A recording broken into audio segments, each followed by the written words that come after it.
Good afternoon and welcome to the Midday News. Here's what we have in the bulletin. No republic for Jamaica's 60th year of independence. Government continues to defend the nomination of Kamina Johnson-Smith for Commonwealth Secretary General. Later in sports, day 2 of the Asa Grace Kennedy Boys and Girls Athletics Championships.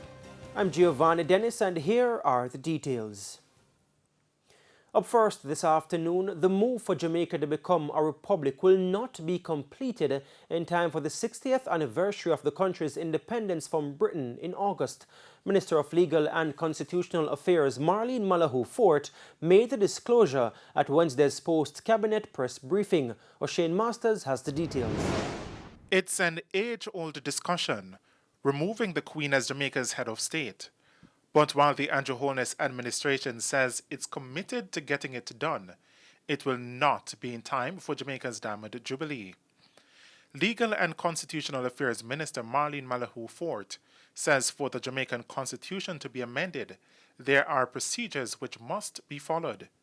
Mrs. Malahoo Fort noted that Section 49 of the Constitution sets out what needs to be done to make changes to deeply entrenched provisions. And among them are the provisions relating to Parliament at Section 34, which provides that the Parliament of Jamaica consists of Her Majesty the Queen, the Senate, and the House. There is also Section 35, which speaks to the Senate, comprising 8 senators appointed on the recommendation of the Prime Minister, 13 government senators appointed on the recommendation of the Prime Minister, and 8 on the recommendation of the Leader of the Opposition.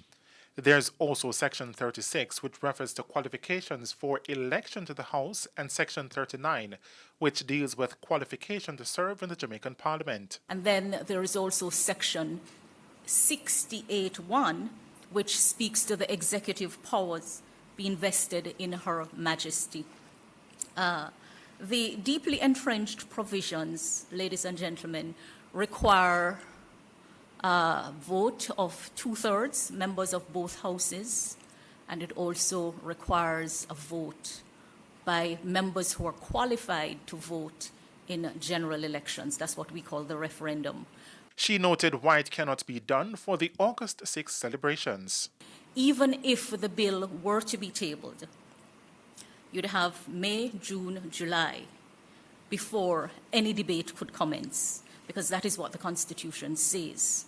And then after the debate is concluded, you'd also need another 3 months before the bill can be passed in the House. The minister was also asked whether drafting instructions have already been given. We're not at the stage of drafting instruction as yet. I have completed my assessment of the deeply entrenched reform issues. You do know that the process has to be carefully sequenced. We've had more than enough litigation on constitutional matters, which means that we have a lot that we can learn from and a lot of guidance. O'Shane Masters, TVJ News. And the government says it will not be withdrawing its nomination for Foreign Affairs Minister Kamina Johnson-Smith to become Secretary General of the Commonwealth. Eyebrows were raised recently about Mrs. Johnson-Smith's nomination for the post amid claims that some CARICOM nations had agreed to support the re-election of Baroness Patricia Scotland, who is the current holder of the position. At this morning's media briefing, Minister with responsibility for information Robert Morgan said such a move would not be in the best interest of Jamaica. The Prime Minister and the government has enacted and embraced and pushed forward a very pragmatic foreign policy, a policy that seeks to build bridges, to form collaborations with states all across the world.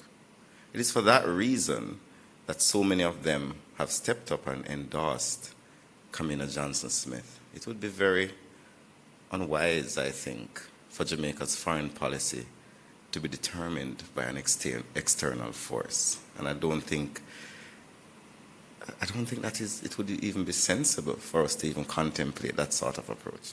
To other news now, cleanup operations began at the new Forum Beach fishing village in Portmore St. Catherine following a recent fire. Jamila Maitland has more. From the ashes, hope will arise. At least that's the expectation for the new Forum Beach fishing village in Portmore St. Catherine, sections of which went up in flames on the weekend. Mayor of Portmore, Leon Thomas, says already discussions are being held for a new look for the facility. Our technical officers visited the site and they're supposed to come up with a design plan going forward. So any reconstruction, we are going to make certain that we do something a little different from what was there. While the fire victims agree that change is good, there are concerns. The space is very limited, so how we are go about that, I don't know yet, because the space is very limited for that amount of shop. To change the model of the building, you're going to need more space, and we don't have that right here. The facility wasn't just a place of business, it was also home to several families. You have approximately 5 folks with approximately 7 kids living in the accommodation. So their school records, important documents, especially laptop, uniforms, all of that was destroyed. And we will, The aftermath of the fire has not only amplified some of the issues at the facility, but fisherfolk say it has brought into sharp focus the need for insurance coverage. We have a meeting with the minister, Mr. Green, in Ulaba, and one of the things that we were stressed on was insurance and fisherfolk. And true to his word, Sajiko was here, and I don't think we took up the offer. Now, fisherfolk and vendors alike must wait for promised help from various agencies to come to fruition. Jamila Maitland, TVJ News. Still in Portmore, the probe into last Friday's motor vehicle mishap which claimed the life of an 8-year-old student of the Bridgeport Primary School has hit a hurdle. 2 eyewitnesses have refused to give statements to the police. Sub-officer in charge of the Bridgeport Police Station, Inspector Richard McPherson, is reminding citizens that the police can only put forward a matter to the court if persons cooperate. The reality is, naturally, they share their views as to why they do not want to come forward. And so we want to use this opportunity to ask not just parents, but anybody in the St. Catherine South Division and elsewhere, that you must be able to find a policeman in your locality who you trust, who you can pass information on safely, so that we can close these cases. Shortly before 2 o'clock Friday afternoon, the Bridgeport primary student who has been identified as Dilshan McLean was walking with a schoolmate on Germain Road near the school when they were hit by a van. The 2 students were taken to hospital where Dilshan died. The other student was admitted in serious condition. The driver of the van was warned for prosecution. And it's now time for a break here on the Midday News, but please stay with us. We'll have much more when we return. Welcome back. We're continuing the news. Motorists traveling along Institution Drive, a bypass in Santa Cruz, St. Elizabeth, are appealing to authorities to fix the road. It follows an accident about 8:45 this morning involving a Suzuki Vitara and a Toyota Voxy. The vehicles were traveling in the same direction when the accident occurred.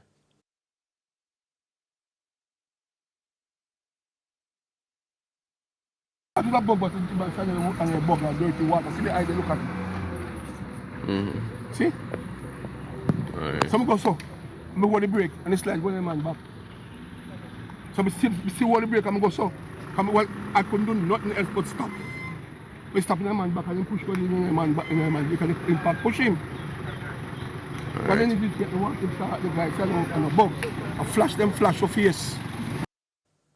There were no injuries, but residents insist that something must be done about the state of the road.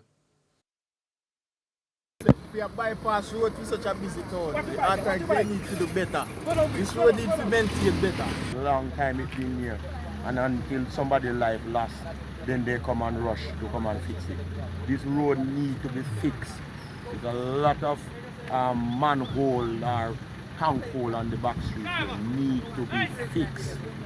And this road is used as a bypass? As a bypass. Therefore, we need to see something to be done to it as quick as possible. Time now for the Business Minute with Cody and Barrett. In the world of business, First Heritage Cooperative Credit Union Limited has been granted a brokerage license by the Jamaica Stock Exchange. They are now the 15th member dealer and the first credit union to achieve the status. This means that the credit union has the green light to broker, buy and sell share trades on the Jamaica Stock Exchange. And in business internationally, on Tuesday, JetBlue made an unsolicited $3.6 billion offer for low-fare rival Spirit Airlines in an attempt to derail a proposed deal between Spirit and Frontier Airlines. JetBlue's cash offer is about 33% more than the value of Frontier's stock and cash offer for Spirit. Such a transaction would stop a combined Frontier and Spirit from leapfrogging JetBlue to become the nation's 5th largest airlines. And that's it for the Business Minute. I'm Cody Ann Barrett. And here's a preview of what's coming up in this evening's Health Report. In this evening's Health Report, we'll look at hair loss, medically known as alopecia. So if left untreated, the scarring alopecia will progress to a good amount of the scalp, leading to inability for the hair to grow. And most persons have a great attachment to their hair, and not being able to have their hair grow back can be quite devastating on their self-esteem. And unlike all other medical conditions that occur internally, skin and hair loss and nail disorders, they can cause significant distress to most patients. That's the Health Report in Primetime News at 7.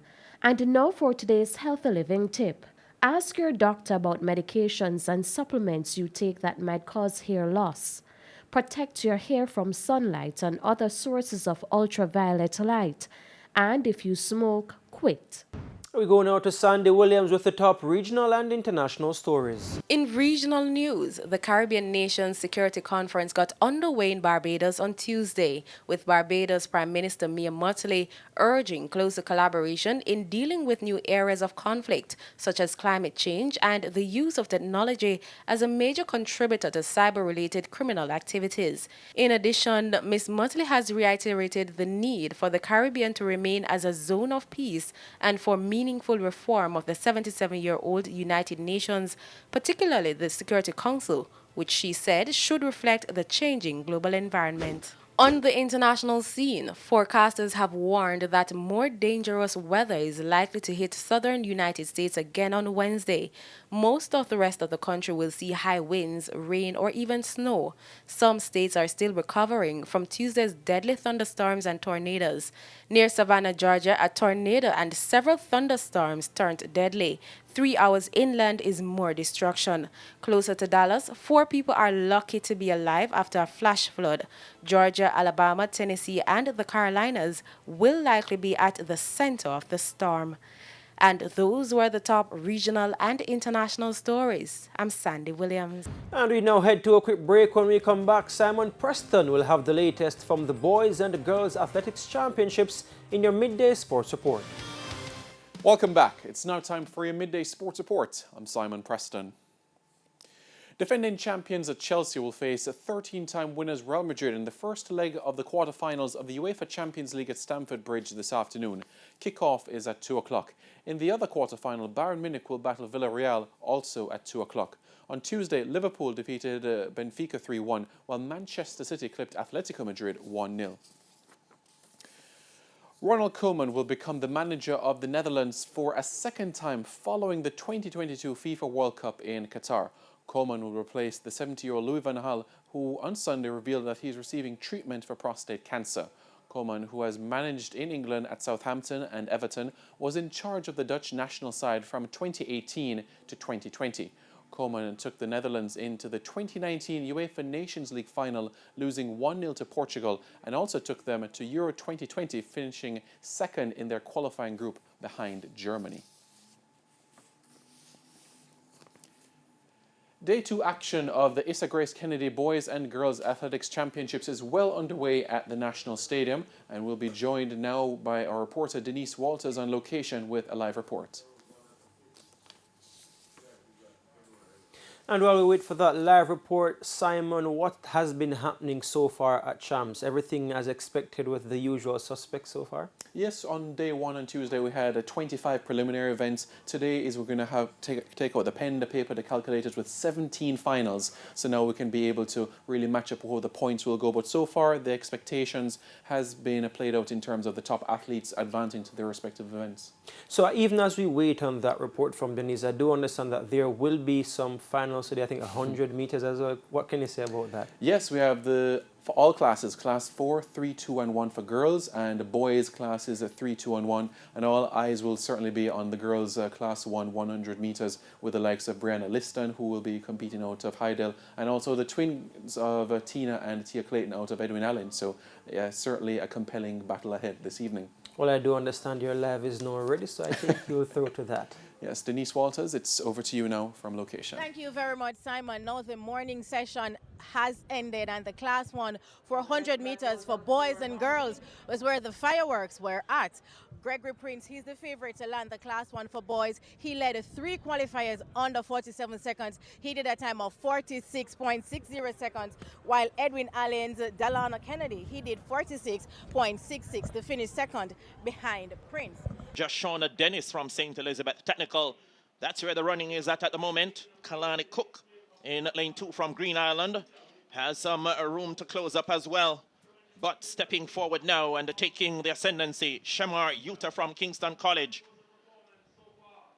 St. Elizabeth Technical's Joshona Dennis comes calling on the inside. So too Excelsior's Royal Campbell. JC's Kemaria Bygrave is left back there.